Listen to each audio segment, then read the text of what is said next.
हाथों में राशि, ग्रह, शंख और चक्र कहाँ रहते हैं? आइए अपना हाथ पढ़ना सीखें। ज्योतिष शास्त्र के अनुसार हस्तरेखा देखने का तरीका व्यक्ति के भूत, वर्तमान और भविष्य के बारे में बतलाता है।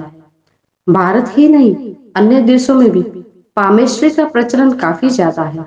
दोस्तों, इस वीडियो के माध्यम से हम आपको ये बताने वाले हैं कि हाथ की रेखाओं को कैसे पढ़ा जा सकता है।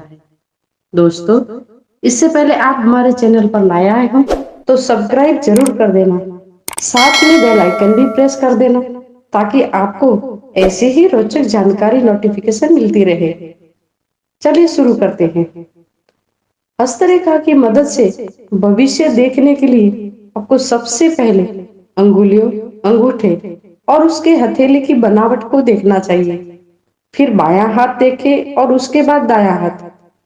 अब इन दोनों हाथों की रेखाओं और उनकी बनावट के बीच अंतर समझने की कोशिश करें। न केवल रेखाओं बल्कि हाथ के हर भाग जैसे हथेली, नाखून, त्वचा, रंग, उंगलियां, अंगूठा और कलाई आदि का परीक्षण करें। इसके बाद हथेली की कोमलता या कठोरता देखें। अंगुली की बनावट पर ध्यान से देखें और सभी ग्रह से जुड़े क्षेत्रों का भी अध्ययन करें। अब सभी रेखाओं को एक एक करके ध्यानपूर्वक देखें और उनका अध्ययन करें। हाथों का अध्ययन आप जितनी गहराई और ध्यान से करेंगे, आपका भविष्य फल उतना ही सटीक और सही होगा। मित्रों, सबसे पहले जानते हैं कि हाथ में कौन कौन सी रेखाएं होती हैं। वैसे तो हस्तरेखा विज्ञान में हथेलियों की सभी रेखाओं का बेहद बारीकी से अध्ययन किया जाता है, पर इनमें कुछ मुख्य रेखाएं इस प्रकार है: जीवन रेखा, मस्तिष्क रेखा, हृदय रेखा और भाग्य रेखा। हमारे हथेलियों में बहुत सी छोटी छोटी रेखाएं भी है, उनका भी अपना अलग महत्व होता है। इन छोटी रेखाओं में आती है विद्या रेखा, विवाह रेखा, संतान रेखा, यात्रा रेखा, चिंता रेखा आदि। हस्तरेखा विशेषज्ञ एक नहीं बल्कि दाहिनी और बाएं दोनों हथेलियों को देखते हैं। बाएं हथेली की रेखाएं बतलाती है कि हम अपने भाग्य में क्या लेकर आए हैं, और दाई हथेली की रेखाओं से ये पता चलता है कि अब तक हमने अपने कर्मों से क्या कुछ प्राप्त किया है। आइए जानते हैं कुछ महत्वपूर्ण और बड़ी हस्तरेखाओं के विषय में विस्तार से। हृदय रेखा, यह रेखा उन बड़ी रेखाओं में से एक है। हृदय रेखा हथेली के ऊपरी हिस्से और अंगुलियों के नीचे होती है। यह छोटी उंगली से शुरू होती है और तर्जनी उंगली की तरफ बढ़ती है। इस रेखा का संबंध दिल के मामलों में किया जाता है और साथ ही ये भी माना जाता है कि दिल की सेहत के अलावा अवसाद, स्वभाव, गुण, भावनात्मक स्थिरता, रूमानी दृष्टिकोण, सामाजिक व्यवहार को भी प्रदर्शित करती है। यदि यह रेखा नीचे की तरफ झुकी हो तो व्यक्ति साहित्य प्रेमी, कला में रुचि रखने वाला या अंतर्मुखी होता है, और यदि यह रेखा ऊपर की तरफ जाते हुए हो तो व्यक्ति तकनीकी विद्या का जानकार और दिमाग से कार्य करने वाला होता है। मस्तिष्क रेखा, इस रेखा की शुरुआत तर्जनी उंगली के नीचे से होती है जो बाहर के किनारे की ओर बढ़ जाती है। मस्तिष्क रेखा शुरुआत में जीवन रेखा के साथ जुड़ी हुई होती है। ये रेखा कभी सीधी तो कभी नीचे की तरफ जाती है। मस्तिष्क रेखा व्यक्ति की मानसिक क्षमता, बुद्धि, मानसिक स्तर, योग्यता आदि के बारे में बतलाती है। अधूरी रेखा मानसिक क्षमता में कमी को दर्शाती है। जीवन रेखा सामुद्रिक शास्त्र में सबसे बड़ा, सबसे विवादास्पद और अहम जीवन रेखा को मानते हैं। ये रेखा अंगूठे और तर्जनी के बीच से निकलती है और कलाई की तरफ यानी मणिबंध की तरफ बढ़ती है। हस्तरेखा विज्ञान के अनुसार ऐसा माना जाता है कि ये रेखा व्यक्ति की आयु, ऊर्जा, उपलब्धियां, स्वास्थ्य, जीवन, मृत्यु और संकट आदि के विषय में बतलाती है। एक स्वस्थ रेखा अच्छे जीवन का संकेत देती है। वही अधूरी रेखा, टूटी फूटी रेखा या गोल चक्कर का निशान अशुभ संकेत देती है। भाग्य रेखा, हथेली के नीचे का स्थान जिसे हम मणिबंध कहते हैं, वहां से निकलकर जो रेखा मध्यमा उंगली के पास जाती है वो भाग्य रेखा कहलाती है। यदि भाग्य रेखा एकदम स्पष्ट हो तो व्यक्ति भाग्यशाली होता है। ऐसा माना जाता है कि यदि यह रेखा हथेली के नीचे से निकले तो पारिवारिक समर्थन से भाग्योदय की ओर इशारा करती है।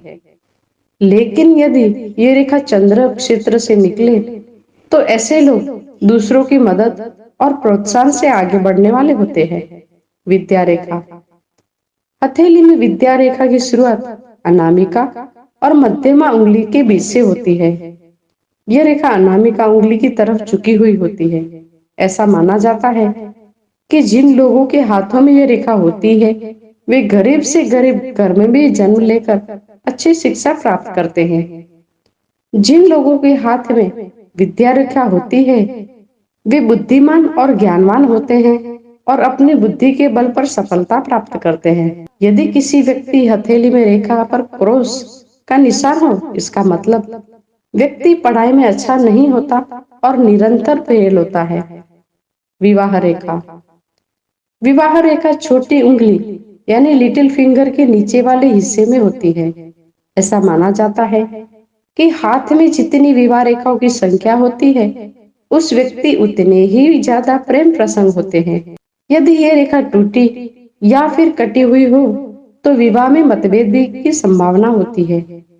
वही अगर विवाह रेखा के आरंभ में दो शाखाएं होती है तो उस व्यक्ति की शादी के टूटने का भय रहता है। यदि किसी जातक की हथेली में विवाह रेखा सूर्य पर्वत की तरफ जा रही हो या वहां तक पहुंच गई हो तो ये इस बात की ओर संकेत करता है कि उसका होने वाला जीवन साथी जरूर ही समृद्ध और संपन्न परिवार से ताल्लुक रखता होगा।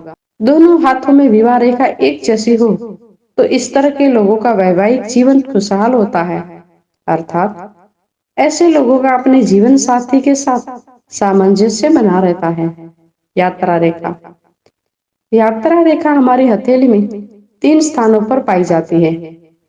पहला चंद्र क्षेत्र पर, दूसरा मणिबंध से शुरू होकर ऊपर की ओर जाती हुई और तीसरा जीवन रेखा से निकलने वाली और उसी के सहारे चलने वाली रेखा है। यदि यात्रा रेखा कलाई की ओर झुकी हो या मुड़ी हो तो यात्रा में बाधा उत्पन्न होने की संभावना होती है, किंतु यदि वो ऊपर की ओर जाए तो जातक को यात्रा से वृद्धि होती है। वही अगर यात्रा रेखा भाग्य रेखा में मिल जाए जिसके बाद भाग्य रेखा गहरी हो तो यात्रा के दौरान भाग्य में उन्नति होती है। संतान रेखा, संतान रेखा वो होती है जो विवाह रेखा के अंत के ऊपरी भाग में ऊपर की ओर जाती है। विवाह रेखा पर खड़ी और सीधी रेखा स्वस्थ पुत्र और टेढ़ी मेढ़ी कमजोर रेखा पुत्री की ओर संकेत देती है। हथेली में अगर अंगूठे के नीचे शुक्र पर्वत अधिक उभरा हुआ दिखे तो ये एक संतान होने की संभावना दर्शाता है। हथेली में जो भी संतान रेखा जितनी अधिक उभरी और स्पष्ट होगी व्यक्ति को उस संतान से अधिक प्यार और सुख मिलता है। यही कारण है किसी खास संतान से व्यक्ति का अधिक लगाव होता है और उसे सुख मिलता है। हाथ और हथेली में ग्रह और उनके पर्वत, एक हाथ में चार अंगुलियां व एक अंगूठा होता है। अंगुली में तीन पोरे और अंगूठे में दो पोर होते हैं। हथेली में ढेर सारी रेखाएं होती है। पहली तर्जनी उंगली गुरु की उंगली है, दूसरी उंगली मध्यमा शनि की उंगली है, तीसरी अनामिका उंगली सूर्य की उंगली और चौथी सबसे छोटी उंगली बुध की उंगली है। तर्जनी उंगली के नीचे के हिस्से को गुरु पर्वत कहते हैं। इसी तरह मध्यमा के नीचे शनि पर्वत, अनामिका के नीचे सूर्य, सबसे छोटी कनिष्ठ उंगली के नीचे बुध का पर्वत होता है। बुध के पर्वत के नीचे ऊर्ध्व मंगल सूर्य और शनि के पर्वत के नीचे मध्यम मंगल और गुरु पर्वत के नीचे निम्न मंगल होता है। संपूर्ण अंगूठा ही शुक्र का होता है। अंगूठी के नीचे शुक्र का स्थान है और उसके सामने हथेली की दूसरी ओर चंद्र का स्थान है। इसी तरह बीचों बीच राहु और मणिबंध अर्थात कलाई में केतु का स्थान होता है। जीवन रेखा के समाप्ति स्थान कलाई के ऊपर बना हुआ पर्वत है, राहु का पर्वत होता है। उंगलियों में राशियां। पहली उंगली तर्जनी का मध्य प्रथम पौर में मेष, दूसरा वृषभ और तीसरा मिथुन राशि का होता है। बीच की उंगली का प्रथम पौर मकर, दूसरा पौर कुंभ और तीसरा पौर मीन राशि का माना जाता है।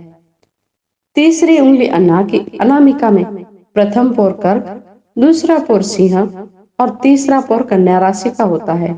चौथी उंगली का प्रथम पौर तुला, दूसरा पौर वृश्चिक और तीसरा पौर धनु राशि का माना जाता है। उंगलियों के पौर के संग जिस उंगली के नीचे पर्वत गहरे और स्पष्ट है, साथ ही अपनी जगह से हटे हुए हैं या किसी पर्वत की ओर झुके हुए हैं, नहीं तो माना जाता है कि उंगली से संबंधित ग्रह भी मजबूत होता है। पर्वत में चक्र या शंख होता है। उंगलियों के पोरों में भी चक्र या शंख होते हैं। एक उंगली में शंख है तो उच्च शिक्षा प्राप्त कर उच्च पद पर आसीन होगा। दो है तो जीवन संघर्ष पूर्ण होगा। तीन है तो लग्जरियस लाइफ मिलेगी, जिएंगे।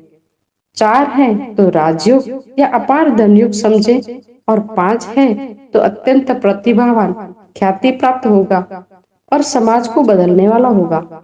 छह है तो वैज्ञानिक, उपदेशक, संत या अद्भुत मस्तिष्क क्षमता का धनी होगा। सात है तो गरीब या दुखी होगा। आठ है तो मेहनत के बल पर ऊंचाइयां छुएगा। नौ है तो महिलाओं के गुण होंगे और उसे महिलाओं का सहयोग मिलेगा। 10 है तो बहुत ही सम्मान्य व्यक्ति होगा। हथेली पर शंख है तो व्यक्ति देश विदेश की यात्रा करेगा। उंगली के पोरों के चक्र। चक्र गोल, पूर्ण घेरे से युक्त, स्पष्ट, अभंग होना चाहिए, नहीं तो टूटा हुआ चक्र व्यक्ति को अनेक मानसिक चिंताओं से ग्रस्त कर देता है। तर्जनी में चक्र होगा तो जातक अनेक मित्रों से युक्त होकर लोगों का नेतृत्व करेगा। महत्वाकांक्षी होने के साथ साथ धन का भी लाभ होगा। मध्यमा चक्र होगा तो जातक धनवान और धार्मिक प्रवृत्ति का होगा और उस पर शनि की कृपा रहेगी। हो सकता है कि वह उत्तम ज्योतिषी, तांत्रिक या मठाधीश हो। अनामिका उंगली पर चक्र होना भाग्यशाली होने की निशानी है। ऐसे जातक उत्तम व्यापारी, धनवान, उद्योग धंधों में सफल, प्रतिष्ठित, लेखक, यशस्वी, ऐश्वर्यवान, राजनीतिज्ञ, कुशल प्रशासनिक अधिकारी भी हो सकते हैं। सबसे छोटी उंगली यानी कनिष्ठिका पर चक्र का होना सफल व्यापारी की निशानी है। ऐसे जातक सफल लेखक और प्रकाशक भी होते हैं। वह संपादन क्षेत्र में भी सफलता पा सकते हैं।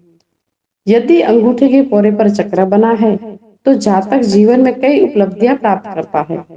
वह जीवन में कई उल्लेखनीय कार्य भी करता है। ऐसा जातक भाग्यशाली व धनवान होता है। ऐसा जातक ऐश्वर्यवान, प्रभावशाली, दिमागी कार्य में निपुण, उत्तम उत्तम गुणयुक्त, पिता का सहयोग व धन पाने वाला होता है। दोस्तों, आपको हमारी ये जानकारी कैसी लगी हमें कमेंट बॉक्स में जरूर बताएं। यदि पसंद आई हो तो लाइक व शेयर करें। धन्यवाद। आपका दिन शुभ हो।